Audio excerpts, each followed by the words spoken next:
Try that again. Welcome everyone to our annual Title I parent meeting. We'll give folks just a little while longer to join us.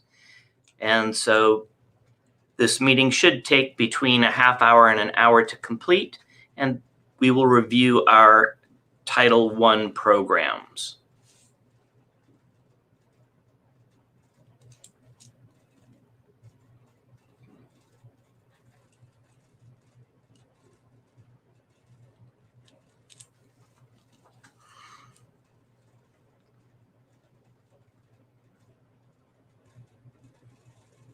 We'll give folks a little bit of time to get over to our link. Hopefully we'll have some more people joining us.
Keep forgetting to unmute myself.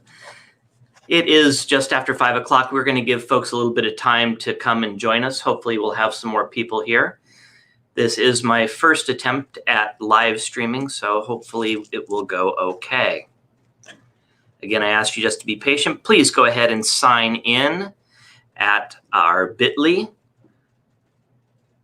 And then also you can ask any questions that you might have at the other bit.ly link. If you type those into the URL, you can sign in so that we know who joined us for today. And if you have questions, we will answer questions at the end, but again, you can use that link. And capitals and lowercases do count in a bit.ly link. So we're going to give folks a little bit longer to join us before we get started. Maybe another minute or so, and then we will go ahead and begin with the presentation tonight. Again, thank you for joining us. I am Mr. Baldwin, the principal here at Ronald Reagan Elementary School, and this is my 11th year here at the school. And goodness knows this is not how any of us wish to start a year. I hope this finds everybody healthy and well. And why don't we go ahead and begin? Again, please do sign in with the bit.ly link at the bottom or ask questions at the other bit.ly link.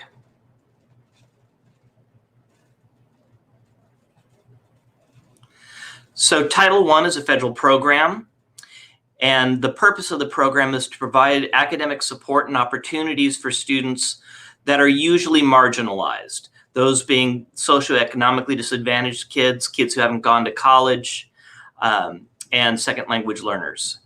Its purpose is to make sure that all students are able to meet the state's academic standards, and it is to provide supplements and not supplant. So it's to add to and not replace what our core instructional program is. So the goals of the Title I program is to increase academic achievement, giving instructional support that includes our after-school tutoring hours that we have, to provide professional development to improve the quality of teaching, and to promote parent education and engagement to keep you involved so that all of us are able to work together to support your child's education. Title I funds are based on the number of students eligible for free and reduced lunch. So please, please, please make sure that you do fill out the online application. Even if you're sure that you are not going to qualify, I will say that again and again. Please make sure that you fill out the online lunch application, even if you're sure you're not going to qualify. And I know that we are giving free lunches out to everybody 0 to 18 this year until December 31st, but please get that lunch application in, because that will determine future funding for our school and our district. And so schools in the district are ranked according to the percentage of students on free and reduced lunch. And then we receive an allocation, a part of that district's money based on that percentage. If you have 45% or more of your kids eligible for free reduced lunch, you can get Title I. And if you have more than 75% of kids on free reduced lunch, you must get Title I. This is Ronald Reagan's second year of being a Title I school, school-wide. So Title I funds in Desert Sands, they provide centralized services, and they pay for half of our instructional coaches, our project facilitators, and our district-wide professional development. They give money straight to the schools. A big portion of our categorical funds is Title I. And then by accepting those funds, the district and the school are held accountable to the Every Student Succeeds Act, which is the federal accountability measure. The school is required to have an annual evaluation and update of our school plan for student achievement. We call it the SIPSA, and Mr. Baldwin is very fond of acronyms. So SIPSA, SSC, ELAC, those are our school site councils and our English language advisory councils. Our school site plan is developed with our leadership team and our school site council with input from our English learners and the rest of our staff and parents. And there's an annual cycle for our school site plan. In fall, we take a look at the plan and the actions and strategies focused on student achievement. In spring, we reevaluate and revise based on our data and what we've spent so far. And then by May, we finalize it and come up with a new plan for the next year, which goes to the governing board. The purpose of the school plan is to create a single plan for the entire school that provide all students with the opportunity to receive a fair, equitable, and high-quality education. In short, it's to make sure that we're closing those achievement gaps between the haves and the have-nots. The school plan for student achievement looks at our school performance data, our test scores, our school demographics. We take a look at that student data. We evaluate each year's progress towards our goals. We come up with new actions and strategies to address those measures that the state lists as its priorities in the California Dashboard for Accountability. So that would be our reading and math scores, our behavior suspension rates, and our attendance. And then we allocate funds from two different funds, Title I and then supplemental concentration. Title I are the federal funds and supplemental concentration are the state funds. And then there's also comprehensive support and improvement, which our school does not qualify for. So the two funds that Ronald Reagan looks at are Title I and supplemental concentration. And we plan through and spend those dollars through our school site plan, which is monitored by our school site council. We spend the money on supplementing instruction, on parent and student engagement, on extended learning times, after school tutoring, before school tutoring, Saturday school, and professional development, helping all of us become better at teaching kids to learn better. Every school who receives Title I funds must have a family and parent involvement policy. That will be getting emailed out and posted on our website in October. And that goes out to everybody in our school. And it lays out what the opportunities are for families to be engaged with the learning here at Ronald Reagan. And that will be approved in October. And after that, it'll go out to everybody. Every Title I school must also have a Title I compact, which will describe the responsibilities of the school, the parent, and the student to help the child improve their achievement.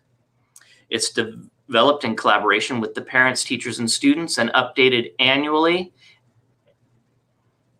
And then it will go out with the parent involvement policy. So parent involvement here at Reagan, we have parent-teacher conferences, we have a school site council and an ELAC council.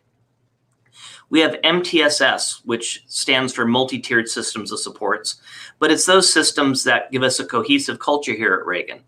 Think about the 4 R's that we rolled out a couple years ago and have been building on throughout all of last year. We are so lucky here at Ronald Reagan to have so many board-approved volunteers and just an amazingly active and strong PTO. And then parents also have the opportunity to participate in extracurricular activities, things like Math Field Day and Battle of the Book, Science Fair, etc. Those things are on hold right now until we're allowed to come back to brick and mortar learning.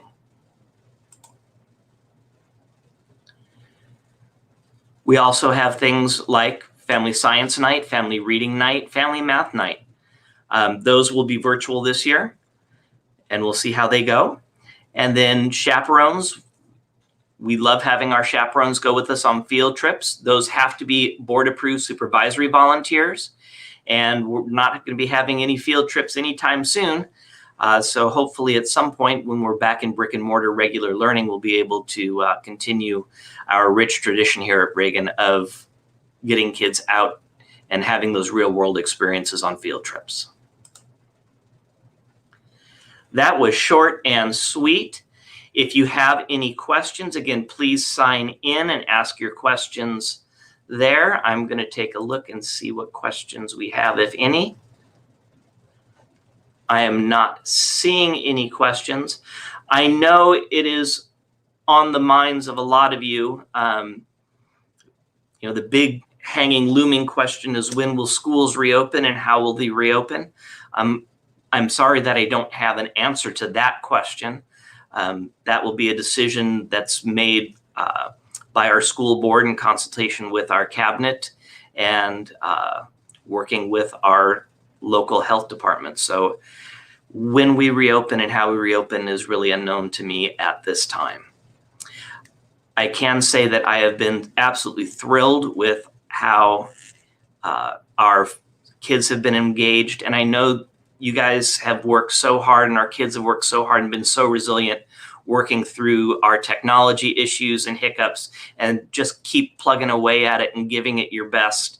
And your kids are doing their best. It is so good when I'm able to pop into those Zoom classrooms and see everybody. So, still not seeing any questions. I want to thank everyone for joining me this evening. I appreciate it. And so, having said that, I wish you all a good evening. I know that some of you have other back to school nights in your classrooms with your classroom teachers, which is where you'd really rather be than with me. So thank you very much. Have a good night, and I'll see your kids in Zoom land. Take care.